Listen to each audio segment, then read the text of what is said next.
ওমানে দুর্যোগপূর্ণ পরিস্থিতির মধ্যেও আইনশৃঙ্খলা রক্ষাকারী বাহিনীর তৎপরতা অব্যাহত রয়েছে।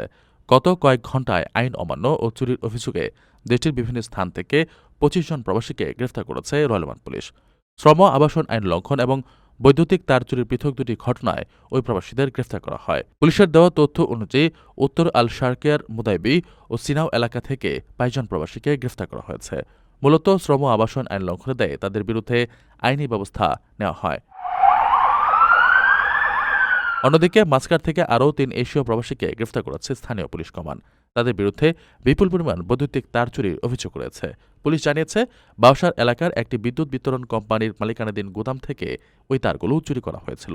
তাদের সকলের বিরুদ্ধে প্রয়োজনীয় আইনি ব্যবস্থা গ্রহণ করা হচ্ছে বলে ওমান পুলিশ নিশ্চিত করেছে।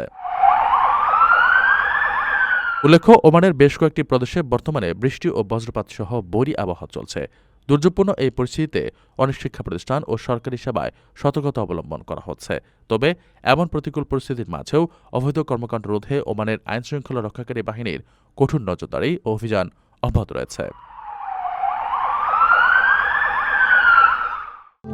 প্রবাসীদের জন্য নির্মাণ হচ্ছে দেশের প্রথম স্মার্ট সিটি, যেখানে থাকছে স্কুল, মসজিদ, হাসপাতাল, সুইমিং পুল, হেলিপ্যাড, পাঠাগার, জিম, সুপারমার্কেট, শিশু পার্ক সহ সকল নাগরিক সুবিধা। মাত্র ৩০ লাখ টাকা বিনিয়োগে মিলছে আকর্ষণীয় ফ্ল্যাট। প্লাটিনাম ইনভেস্টরদের জন্য ঢাকা বিমানবন্দরে ভিআইপি প্রোটোকল সুবিধা। বিস্তারিত জানতে যোগাযোগ করুন স্ক্রিনে দেয়া হোয়াটসঅ্যাপ অথবা ইমো নাম্বারে।